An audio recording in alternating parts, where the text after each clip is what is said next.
You can spend the whole day doing things and still feel untouched by your own life. You answer people, make plans, watch another video, rearrange your routine, promise yourself Monday will be different, and somehow, when the room gets quiet, the same heaviness is still sitting inside you. That is the part this video is about. Not laziness, not lack of ambition. The strange exhaustion of trying so hard yet feeling like you are only circling the same door. Because movement can feel comforting. It gives your mind something to hold. It lets you say, I'm working on it, without facing the one action you keep avoiding. But if you are tired from effort and still not changed by it, listen carefully. The problem may not be that you are doing too little. It may be that you are moving everywhere except forward. You can fill an entire day and still feel like you never moved. That is the part nobody sees. From the outside, you look like someone who is trying. You answer messages. You make lists. You watch videos about discipline, focus, healing, money, confidence, getting your life together. You save advice like it is going to save you. You rearrange your room, change your wallpaper, download another app, write another plan. Promise yourself that this Monday will be different. And for a few hours, it feels real. You feel the small comfort of movement. Your mind gets busy enough to stop asking the questions you do not want to answer. You feel productive because your hands are doing something. You feel serious because your notebook has clean pages and your schedule has blocks of time. You feel close to change because you are standing near the language of change. But then the day ends, the phone goes quiet, the room gets still. Nobody is waiting for your update. Nobody is watching you become different. And in that silence, something uncomfortable returns.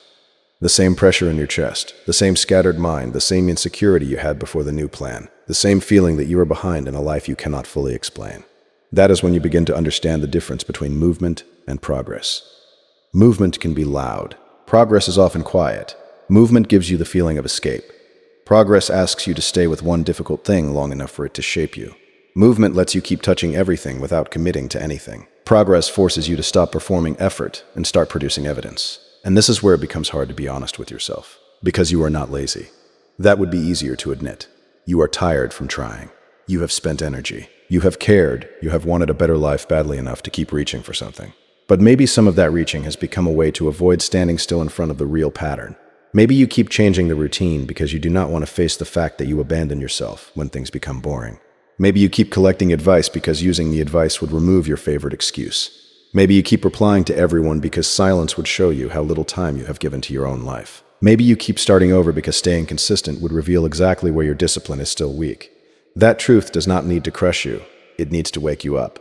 Because there comes a point where being busy becomes another kind of hiding. You can hide inside tasks. You can hide inside helping others, researching, planning, explaining, cleaning, preparing, organizing, and calling it growth.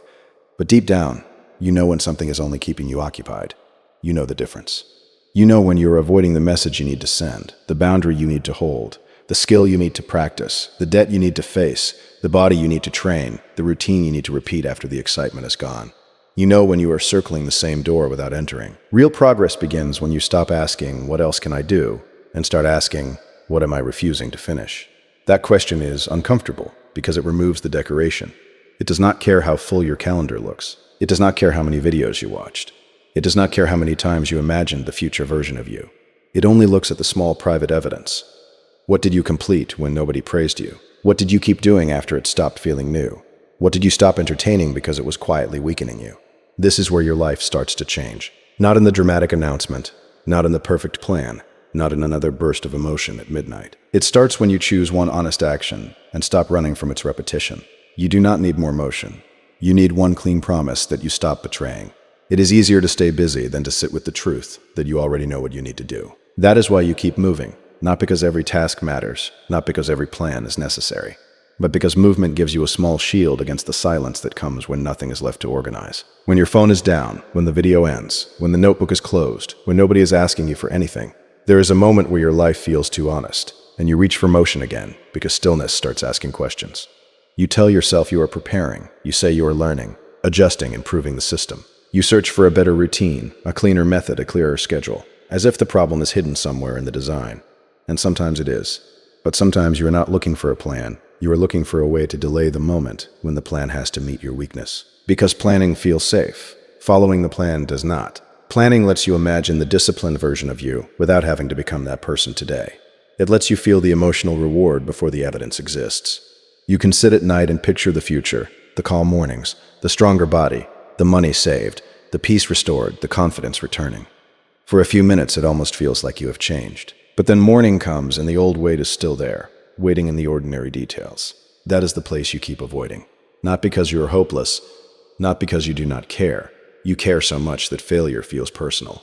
You have tried before. You have started with real intention and watched yourself drift back. So now your mind protects you in subtle ways. It keeps you researching. It keeps you adjusting. It keeps you talking about what you will do soon. Because as long as you are preparing, you do not have to find out whether you can actually remain loyal to one decision. That is the uncomfortable truth. Motion protects the image you have of yourself. Real change puts that image under pressure. When you only talk about change, nobody can see where you break. When you keep switching methods, you can blame the method. When you keep waiting for the right energy, you can blame the timing. When you keep gathering advice, you can believe the missing piece is still outside you. But somewhere beneath all that movement, you know the next step is probably smaller and harder than you want it to be. The message you need to stop sending. The money you need to stop wasting. The body you need to train when you are not in the mood. The apology you keep avoiding. The private work you need to do without turning it into a performance. Real change is threatening because it removes your escape routes. It asks you to choose one direction and stay there long enough to be exposed. It asks you to repeat something after the excitement has disappeared. It asks you to meet the part of yourself that wants comfort, attention, distraction, and excuses. Then not let that part drive your life. And this is where you begin to shift. Not by attacking yourself, but by becoming honest enough to stop confusing relief with growth. Relief is what you feel when you make another plan. Growth is what happens when you obey the one you already made. Relief is imagining a different life. Growth is doing the plain thing today that makes the old life harder to return to. You do not need to move more. You need to stop running sideways.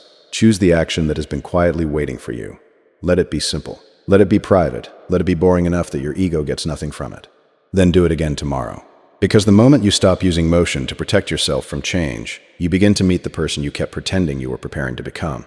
There is a strange kind of hope that only arrives at midnight. You know it well. The house is quiet. Your phone is in your hand. And suddenly you can see a cleaner version of your life. A new routine, a new schedule, a new way of eating, working, saving, training, sleeping, speaking, living. For a moment, everything feels possible because nothing has challenged you yet. No tired morning, no family pressure, no bad mood, no old emotion pulling at your sleeve. Just you, the plan, and that soft feeling that tomorrow will finally be different. And you want to trust it. You want to believe the fresh start means something because you are tired of carrying the old version of yourself around. You are tired of looking at broken routines and unfinished promises.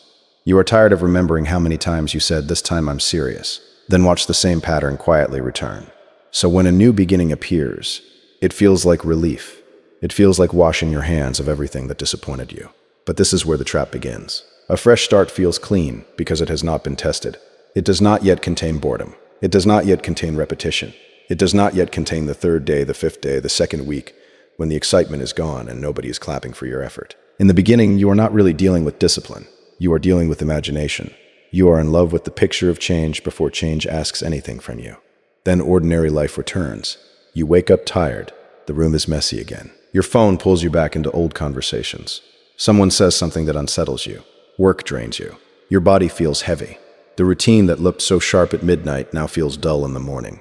And suddenly the plan does not feel inspiring anymore. It feels like a mirror. It shows you the part of yourself that still wants comfort more than consistency. That is the moment most people run, not loudly, not dramatically.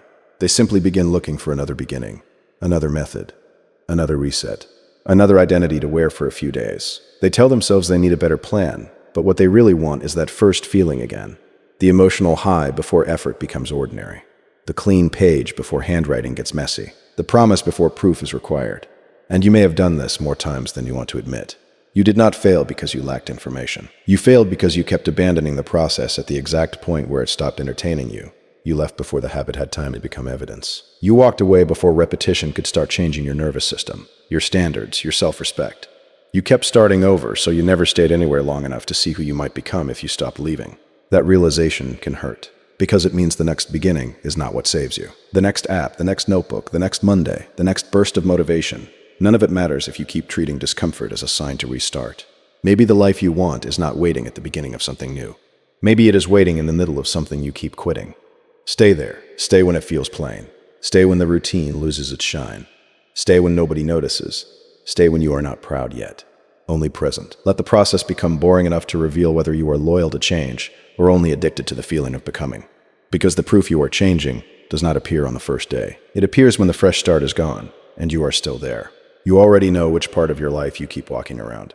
You may not say it out loud. You may cover it with plans, errands, conversations, jokes, tiredness, and another long scroll through your phone at night. But somewhere inside you, there is one place you keep avoiding. Not because you do not understand it, not because you need another explanation, but because if you finally stop in front of it, you will have to admit that the problem was never confusion. It was fear, and that is hard to face when you have spent so much time looking active. You have been fixing small things around the real thing. You organize your day, but avoid the conversation. You clean your room, but avoid the decision. You watch another video about discipline, but avoid the simple hour of work that would expose how easily you get distracted. You tell yourself you are healing, but keep reopening the same wound by waiting for someone to give you the closure they have already shown they cannot give. This is where the noise starts to lose its charm. Because after a while, you notice something strange. No matter how much you move, you keep returning to the same emotional room, the same tension, the same unfinished sentence, the same quiet shame after another day ends, and you know you did many things, but not the thing. You handled the surface. You avoided the door. And the door is usually not dramatic. It is not always some grand life change. Sometimes it is one message you need to stop checking for. Sometimes it is a boundary with a person who has become too comfortable with your silence. Sometimes it is the debt you do not want to calculate, the body you do not want to train because starting will show you how far you drifted, the skill you keep pretending to prepare for because actual practice would make you feel clumsy again. Sometimes the door is grief. The kind you keep dressing up is busyness because sitting with it would make the room feel too quiet. You know the door because your body reacts before your mind explains it. You feel it when you have free time and suddenly search for anything else to do. You feel it when someone mentions the exact thing you have been postponing and you immediately become defensive. You feel it when you over-explain your situation, not because anyone asked, but because you are trying to convince yourself that your delay has a noble reason. You feel it late at night when there is no audience left, and the truth becomes too simple to decorate. That is the painful part. The truth is often simple, not easy, simple. You need to stop answering the person who only remembers you when they are empty. You need to sit down and do the work badly before you can do it well. You need to save the money instead of soothing yourself with another small purchase. You need to stop calling chaos complicated when part of you keeps choosing what disturbs your peace. You need to stop waiting for the perfect emotional state before you do the honest thing. And none of this has to be punished into you. You do not need to hate yourself into the room you have been avoiding. You only need enough respect for your own life to stop circling it. Because the moment you enter that door, something changes. Not everything, not immediately, but something quiet shifts. You stop being a person who only thinks about change and become someone who can stand inside discomfort without running to noise. You make one honest move, then another. You let it be private. You let it be imperfect. You let nobody understand why it matters so much. Real progress does not always feel like rising.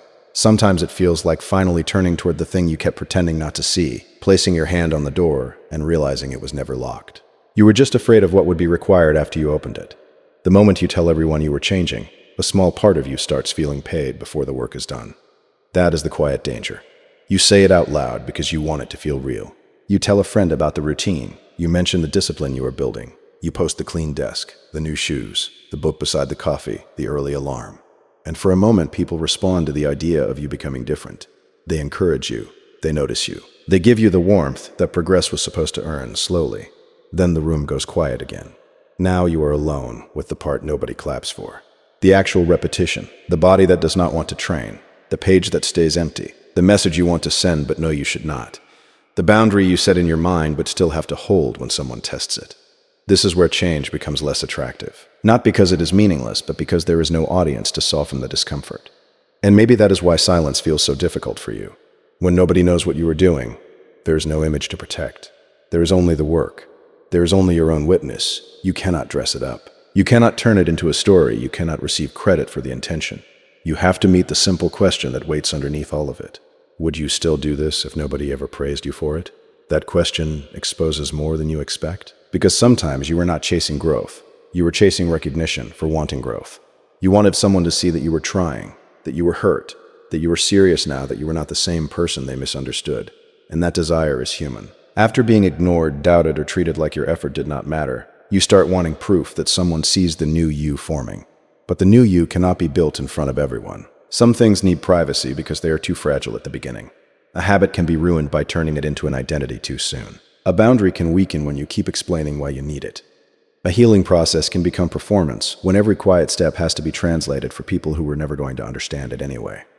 You do not need to prove every change while it is still learning how to breathe. Protect it. Let the workout happen with no announcement.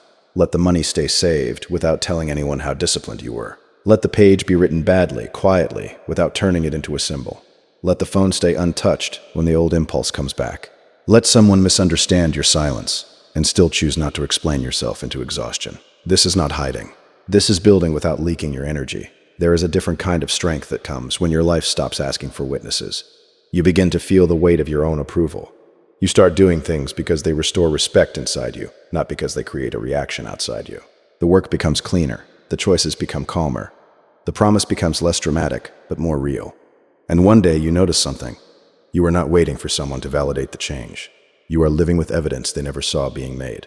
That is when progress becomes yours. The hardest part is not beginning. It is staying when the beginning stops feeling special. You know that empty space after the excitement fades. The plan is still there, but it no longer feels alive in your hands. The routine you were proud of now feels plain. The walk is just a walk. The page is just a page. The quiet evening where you choose sleep instead of another hour of distraction does not feel dramatic. Nobody sees it. Nobody praises it. Nothing in the room changes immediately. And that is when your mind starts whispering that maybe this is not working. You expected change to feel different. You expected some visible shift, some emotional signal that you had finally crossed into a new life. Instead, you are still brushing your teeth with the same tired face in the mirror, still fighting the same pull toward your phone, still feeling that little ache when you think about what you have not fixed yet, still coming home and realizing discipline does not remove loneliness from the room. It only asks you not to run from it. This is the part most people misunderstand. They think boredom means the process has lost power, but boredom is often the first honest sign that the performance is over.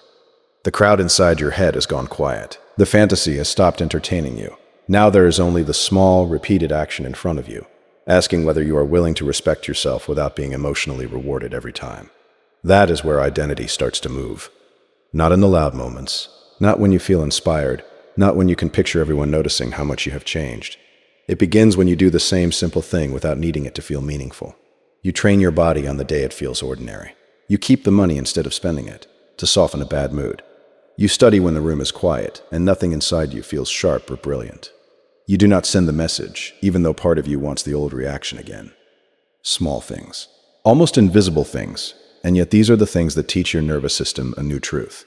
You are no longer chasing stimulation. You are no longer confusing intensity with commitment. You are learning to remain with yourself when there is no emotional fireworks, no fresh identity, no beautiful story to tell.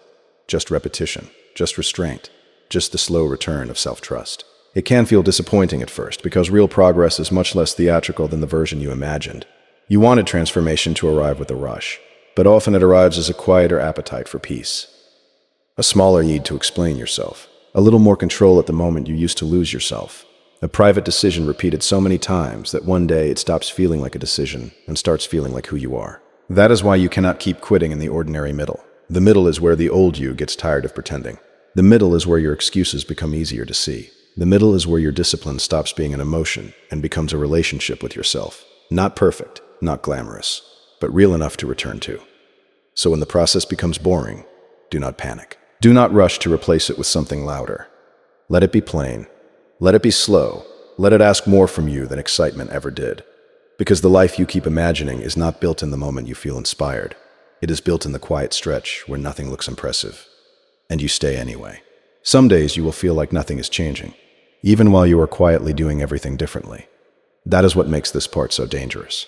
You wake up, look at your life, and because you do not feel strong, you assume you are not growing. Because you still feel tired, you assume the effort is not working. Because you still have moments where your mind goes back to the old person, the old craving, the old message, the old regret, you start thinking maybe you have only been pretending. But feelings are not always honest witnesses. Your emotions can make yesterday look bigger than it was. They can make one weak moment feel like your whole identity. They can make a quiet day of discipline feel worthless because it did not come with excitement. You can save the money, avoid the argument, finish the task, walk past the distraction, and still go to bed feeling behind. And if you only listen to that feeling, you will miss the evidence sitting right in front of you. This is where you have to become more precise with yourself. Not colder, not harder, just more honest. Ask yourself what actually happened today. Not what you felt, not what mood followed you around the room. What did you do when the old pattern reached for you? Did you pause before replying? Did you keep your promise after the motivation disappeared? Did you train your body even though it felt ordinary? Did you work for 30 quiet minutes instead of escaping into your phone? Did you let the silence stay silent instead of filling it with someone who keeps disturbing your peace? That is evidence. It may not look impressive. It may not give you that rush you keep waiting for. But it counts more than the emotional storm in your head, because your feelings can change 10 times in one day, but evidence stays still. Evidence is the receipt of who you were when nobody could see you. Evidence is the small proof that you did not abandon yourself this time. And yes, you may still feel insecure after doing the right thing. You may still miss someone after choosing distance. You may still feel restless after choosing discipline. You may still doubt yourself after making progress. That does not mean the progress was fake. It means your nervous system is still adjusting to a life where chaos is no longer in charge. You have been trained to trust intensity, the loud apology, the dramatic decision, the late-night promise, the emotional reset. But your life will not be rebuilt by intensity. It will be rebuilt by proof. One completed task, one avoided mistake, one honest boundary, one quiet return to the thing you said mattered. So stop asking your mood to confirm your growth. Your mood is tired. Your mood remembers every disappointment and tries to protect you from being embarrassed again. But the evidence is calmer than that. It does not argue. It simply shows you where you stayed, where you resisted, where you repaired, where you chose differently even while still feeling like the old version of you. That is the shift. You stop worshiping the feeling of progress and start respecting the facts of it. You stop needing every day to feel like a transformation. You begin to understand that some of your most important changes will happen on days that feel completely normal. And one day you will look back and realize you were becoming different long before you felt different. You do not need a louder life. You need a cleaner one. That is difficult to accept when you have spent so long trying to prove that something is happening. You kept adding more plans, more explanations, more reactions, more promises, more noise around the pain you were trying to escape. You thought if your life looked full enough, maybe the emptiness would stop asking questions. Maybe the movement would become meaning. Maybe the next decision would finally make you feel like you were no longer behind. But there comes a point where more starts to feel like a form of losing yourself. You feel it when your mind is crowded, but your direction is weak. You feel it when you are answering everyone and still abandoning the one person you have to live with. You feel it when you come home tired, check your phone out of habit, and realize you did not really choose anything today. You only responded. You only reacted. You only moved where the day pushed you. And that is not the same as living with intention. The real shift begins when you stop asking how much you can do and start asking what deserves your energy. Not every message needs your reply. Not every argument needs your defense. Not every emotion needs a decision attached to it.